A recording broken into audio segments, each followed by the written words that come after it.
გამოძიების მხრიდან სიახლე არაფერი, იმიტომ რომ ამ საქმის გამოძიება არ შედის ივანიშვილის ინტერესში. მოგეხსენებათ, ეს თავდასხმა არ იყო შემთხვევითი თავდასხმა, ეს იყო კარგად დაგეგმილი, ორგანიზებული.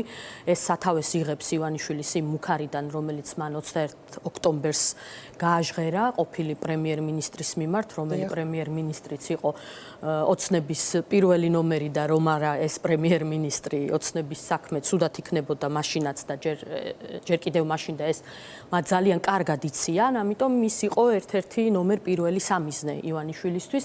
ჩვენ რა თქმა უნდა სიახლეებიც გვაქვს და ჩვენ რა თქმა უნდა ჩვენ გასაკეთებას ვაკეთებთ, ამას საზოგადოება უშუალოდ გახარიასგან გაიგებს, თუმცა გამოძიების ინტერესში ამ საქმის გამოძიება არ არის. ჩვენ ეს ვნახეთ შემთხვევის ადგილზე, როდესაც პოლიცია მივიდა თითქმის 1 საათიანი დაგვიანებით. ჩვენ ეს ვნახეთ მაშინ, როდესაც პოლიციამ ეგრეთ წოდებული ეს დამცავი ლენტი შემოარტყა შემთხვევის ადგილს, მაშინ როცა იქ დასაცავი არაფერი აღარ იყო. ჩვენ რა თქმა უნდა სერიოზული ეჭვები გვაქვს სასტუმრო შერატონის თანამონაწილეობასთან დაკავშირებით და ჩართულობასთან დაკავშირებით. სხვაგვარად უბრალოდ წარმოუდგენელია, რატო უნდა შედიოდეს სასტუმროს ინტერესში უკვე მტკიცებულებების განადგურებაში და შესაძლოა უფრო მეტიც გამოვლინდეს, თუმცა ვნახოთ, დაველოდოთ, არ მინდა რომ მე მოვლენებს წინ გაუსწრო, სხვაგვარად უბრალოდ აუხსნელია, რატომ შეიძლება 5 ვარსკვლავიანი სასტუმროს ინტერესში შედიოდეს ის, რომ უკვე მე-6 დღეა და კადრებს არ გადასცემენ ადამიანს, რომელსაც ამისი მიღების სრული უფლება აქვს და სხვაგვარად უბრალოდ წარმოუდგენელია, რატომ შეიძლება იგივე ბატონი ქორიძის ინციდენტზე თვითონ აღიარებენ ამას და თვითონ ამბობენ, რომელიც ამ ყველაფერს წინ უძღოდა და რატომ შეიძლებოდა არ გამოეძახებინათ პოლიცია, ხო და რატომ უნდა დალოდე 5 ვარსკვლავიან სასტუმროზეა საუბარი, ხო, აქ ხო რაღაცა მოტელზე არ ვსაუბრობთ, ხო, ვსაუბრობთ მაღალი დონის სასტუმროზე, სადაც დაძდევენ ხოლმე ადამიანებს და რა თქმა უნდა სხვაგვარად წარმოუდგენელია იქ, რატომ გაქრა დაცვა, დაცვის უფროსი, რომელიც კამერების უსაფრთხოებაზე მე ხავ საუბრობ ის, რაც ღია წყაროებშია, ხო, მტკიცებულებებით დასტურდება ეს ყველაფერი და ნუ აღარაფერს ვამბობ იმაზე, რომ ამ დრომდე ჩვენ არ გვინახავს არც ერთი განცხადება, არც ერთი ქმედება, არც შინაგან საქმეთა სამინისტროს მხრიდან, არც პროკურატურის მხრიდან და პოლიცია იქ როგორ იქცეოდა ადგილზე, ესეც ყველამ ძალიან კარგად ვნახეთ, ხო, აი აბსოლუტურად ინერტულად ეს ხალხი იქ არ მისულა იმისთვის, რომ კრიმინალური პოლიციის თანამშრომლები იყვნენ, რომ იქ რაღაცა გაერკვიათ, დაედგინათ და მერე რაღაცა ქმედითი ზომები მიეღოთ. რა თქმა უნდა დაფარული არ დარჩება არაფერი.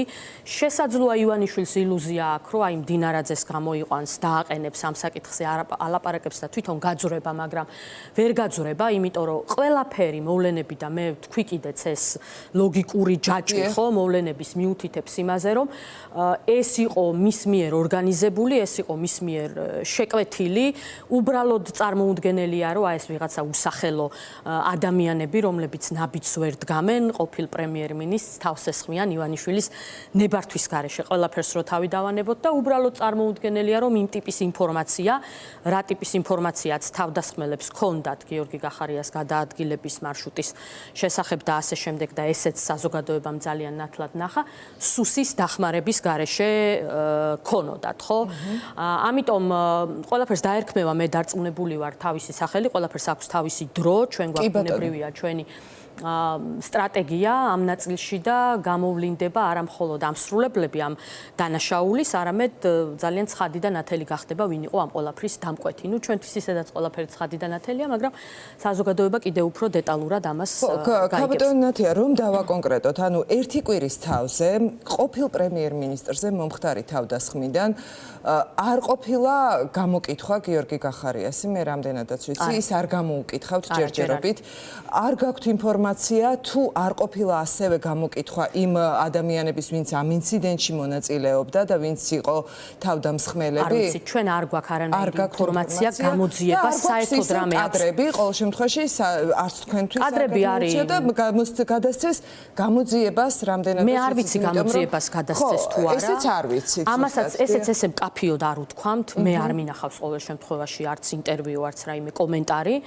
ჩვენ რა თქმა უნდა მოვითხოვეთ ეს პირველივე დღეს, რომ კადრები ამოეღო გამოძიებას, თუმცა იცით რა არის, უკვე იმდენი კითხვა ჩნდება და იმდენი ეჭვი არსებობს, ხო, რატომ შეიძლება ნუ კარგი გადაეცი გამოძიებას ეს შენი ვალდებულება, მაგრამ უკვე იმდენი დროა გასული, რომ აღარაფერში აღარ ვართ, რა თქმა უნდა, დარწმუნებულები, ხო, შერატონის ქმედებები ძალიან ბევრ ეჭვებს აჩენს. აქ საუბარი არ არის იმაზე, რომ შერატონს ადგება რეპუტაციული ზიანი და სერიოზული უსაფრთხოების თემა არის. ახლა ჩვენმა გუნდის წევრებმა იმ დღეს საგამოძიებო ექსპერიმენტი ჩაატარეს და რომ დავრეკეთ, როგორც კი ჩვენმა თანაგუნდელმა კითხვა დასვა უსაფრთხოებაზე, დარეკა როგორც მომხმარებელმა, ავტომატურად გაუთიშეს ტელეფონი. და კამერებთან, სათვალთვალო კამერებთან დაკავშირებით დაისვა კითხვები და ეხლა ამიტომ აქ არა მარტო რეპუტაციული თემა, არამედ სერიოზული კითხვის ნიშნები ჩდება, რა კოორდინაციაში იყვნენ ეს ადამიანები სახელმწიფო უსაფრთხოების სამსახურთან და ძალოვან უწყებებთან, რომელთა უმოქმედობა ვნახეთ. ჩვენ ხო ამას არ ვიგონებთ, ხო?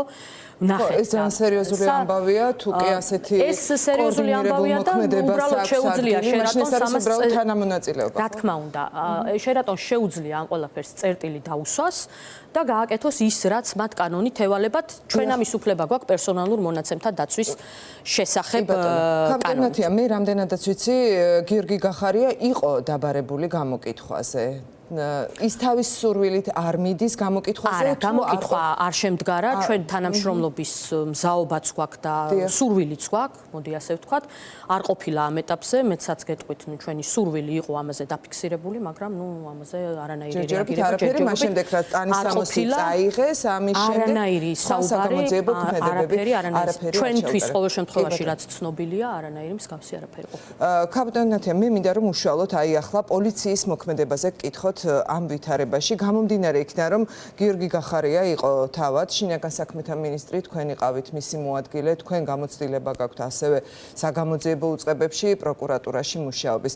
აი რა ტიპის მოქმედება, როგორ შეიძლება რომ აღწეროთ პოლიციის ის მოქმედება, რომელიც ვიხილეთ ჩვენ შინაგან საქმეთა ყოფილი მინისტრის და ყოფილი პრემიერის მიმართ და არის თუ არა ეს ამ სისტემის რაღაც ახალი ნოუ-ჰაუ, თუ ის ასე იქცეოდა ყოველთვის უბრალოდ ახლა ამ რეჟიმის ამგვარი ქმედების მსხვერპლი გახდა თავად გიორგი გახარია, რომელიც იყო, ნაწილი, ვთქვათ, ამ ხელისუფლების. ჩვენი მისამართით, მოდი ესე ვთქვათ, როდესაც ჩვენ ვიყავით შინაგან საქმეთა სამინისტროში, შესაძლოა არიან ადამიანები ალბათ, ხო, ობიექტურად, ხო, ვერ გავექცევით ამას, ვისაც მოწონდა ჩვენი საქმიანობა, ვისაც არ მოწონდა ჩვენი საქმიანობა, მაგრამ მე ვფიქრობ, რომ ერთი რამ რაც ცხადი და ნათელია და ობიექტურად ასეა, ჩვენ ასეთი პოლიცია არ გვინახავს, ხო? ჩვენ შეიძლება პოლიციას რაღაცა გადაცდომები ქონდა, მაგრამ აქ თავარი იყო ჩვენ როგორი მზაობა ქონდა. აი ასეთი როგორი, რას გულისხმობთ? აი ხა რაც ხდება ნოემბერში და დეკემბერში.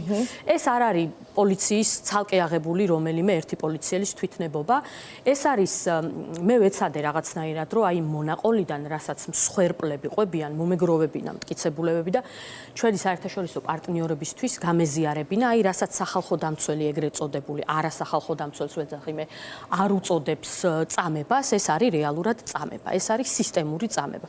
თუ ჩვენ ამ მტკიცებულებებს გადავხედავთ, ეს არის სადამსჯელო ღონისძიება, რასაც ოპერაცია, სისტემური ორგანიზებული, რასაც ივანიშვილი და მისი ოცნება, რეჟიმი ახორციელებს განსხვავებული აზრის მქონე ადამიანებზე. ამ შემთხვევაში გახარიას ნაწილზე არ ვსაუბრობ, იმიტომ რომ ეს ცალკე განვიხილეთ უკვე და საუბრობ პროტესტის მონაწილეების მიმართ, ჟურნალისტების მიმართ, მსახიობების მიმართ, საუკეთესო მოქალაქეების ხედან ციხეში უკანონოდ.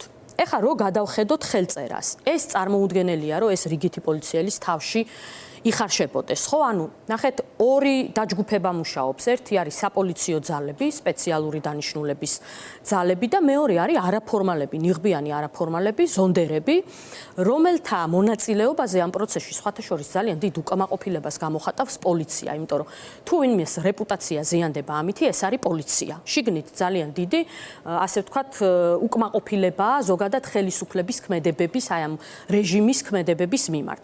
იყენებენ ფორმალურ ძალებს, არაფორმალურ ძალებს და რისთვის, ხო?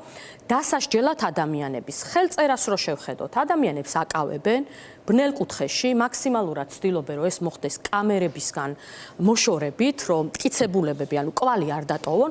მერე ეს ადამიანები მიყავთ ძალადობის, ეგრეთ წოდებულ ძალადობის კორდონებში, პოლიციის კორდონებში. იქაც ურტყავენ აი ამ ეგრეთ წოდებული დუბინკებით. დაახლოებით 15-20 წუთის განმავლობაში ცემენ, ყველას ურტყამენ თავში.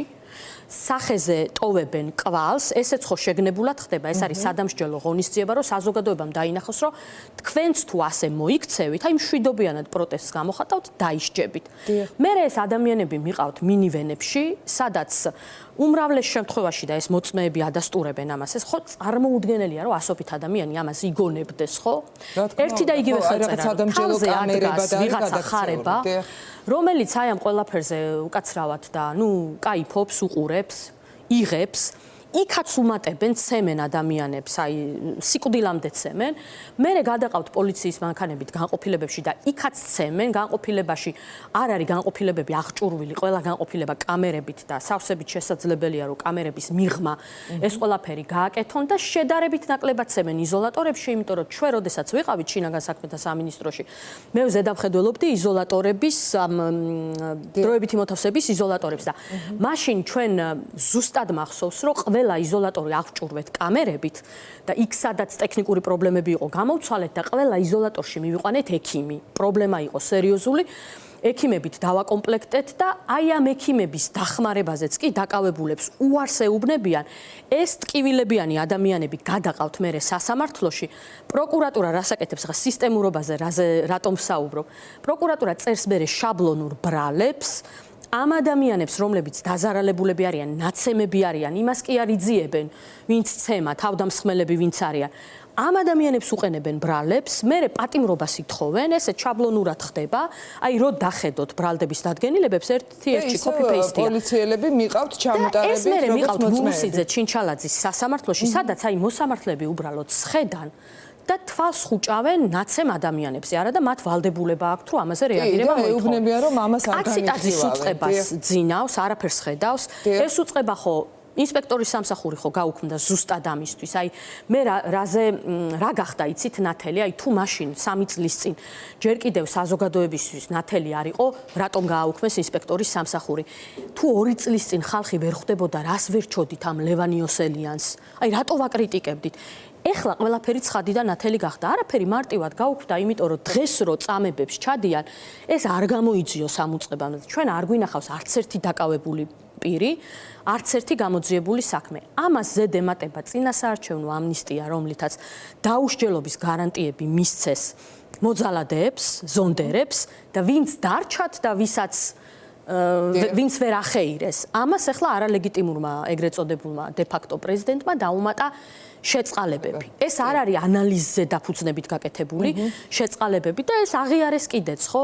აი კალაძე გამოვიდა. შეწყალებაზე გადავალ აუცილებლად, იმიტომ რომ სადამსჯელო ოპერაცია ადამიანების მიმართ განსხვავებული აზრის გამო.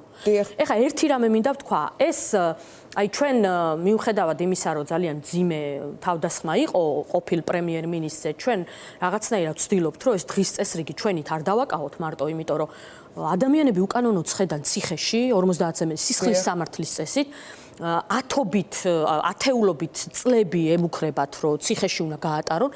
ამიტომ ჩვენ არ გვაქვს, სხვა არჩევანი არ გვაქვს, ანუ რაღაც მოდუნების შესაძლებლობა და მშვიდად ყოფნის უფლება არ გვაქვს, იმიტომ რომ ჩვენ თუ ახლა გავჩერდებით, ნუ ამას ძალიან მძიმე შედეგები მოყვება, უბრალოდ კი ბატონო, ხო, ძალიან მძიმე, კი არა, ალბათ რა ვიცი, მართლა განადგურება და გაქრობა ამ ქვეყანაში თავისუფალი აზრისაც და მთლიანად ქვეყნისაც და მე აუცილებლად დაგისვამთ კითხვას თქვენი გუშინდელი პოსტიდან გამომდინარე იმ შეწყალებაზე, რომელსაც ეგრეთ წოდებულმა პრეზიდენტმა მოაწერა ხელი, მაგრამ მინდა რომ ეს თემა ამოვწუროთ. როდესაც ჩვენ ვსაუბრობთ იმაზე, როგორი სასტიკია რეჟიმი განსხვავებული აზრის მქონე ადამიანების წინააღმდეგ, როგორ მოქმედებს პოლიცია, თუ ის ეგრეთ წოდებული რაღაც ძალადობრივი არაფორმალური დაჯგუფებები, რომლის მეშვეობითაც რეჟიმი შურს იძიებს ხოლმე ადამიანებზე და ვხედავთ ასევე, როგორ ახალისებს რეჟიმი სწორედ იმ ადამიანებს, ვინც განსაკუთრებული სისასტიკით გამოირჩევა ხოლმე, ხო, თავისუფლად მოაზროვნე ხალხის მიმართ. მაგალითად, თავის დროზე ირაკლი გებუაძეც ამ ნიშნით გადაიყვანეს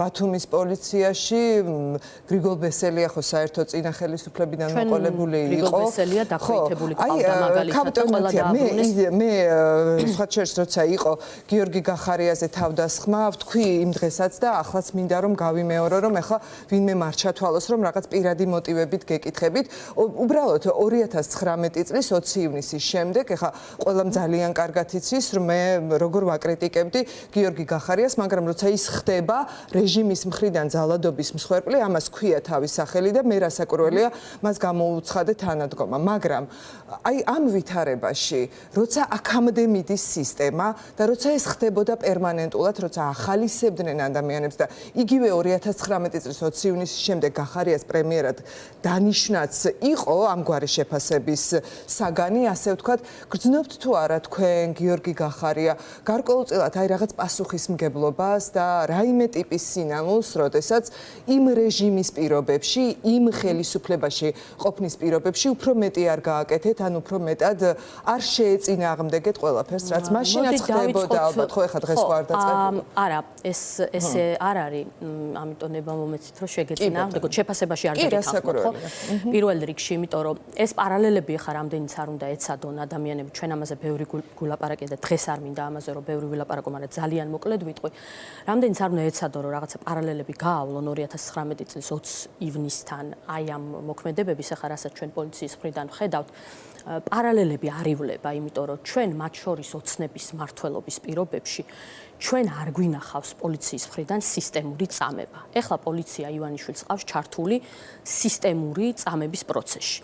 მე არ მახსენდება არც ჩვენი მმართველობის დროს და არც ოცნების წინა მინისტრების მმართველობის დროს, რომ აი ესე ქუჩაში ზონდერები გამოეყვანოთ და ეს ნიღბიანი ადამიანები, აი ქუჩაში ესეთი უკაცრავად ბესპრიძელი ყოფილიყოს, ხო? აი ქუჩაში დადიხარ და როდის რაღაცას გესვრიან, როდის თავს დაგესხმებიან, როდის გაგიტაცებენ, ანუ ადამიანებს აი ესე ქუჩაში მიდიან, ვიღაცა სამოქალაქო პირები ხელს ყიდებენ, მანქანაში ტენიან და მიყავთ.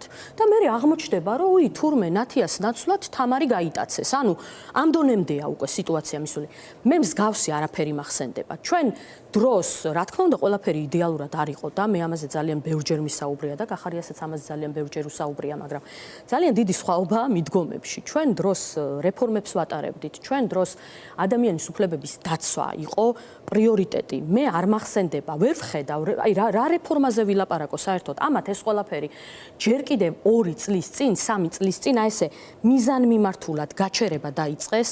კრიმპოლის რეფორმა გააჩერეს, მართლწესრიგის ოფიცრის რეფორმა გააჩერეს, ადამიანის უფლებათა დაცვის დეპარტამენტი მოსპეს, რომელიც ძალიან ბევრი ადამიანისთვის იყო იმედი, რომ მათი უფლებები, ანუ პოლიციაში რომ შევიდოდნენ, სათანადოდ მოეპყრობოდნენ განურჩევლად რელიგიური მრწამსისა, განურჩევლად ეროვნული ეთნიკური ნიშნისა და ასე შემდეგ დისკრიმინაციულ ნიშანს გულისხმობ.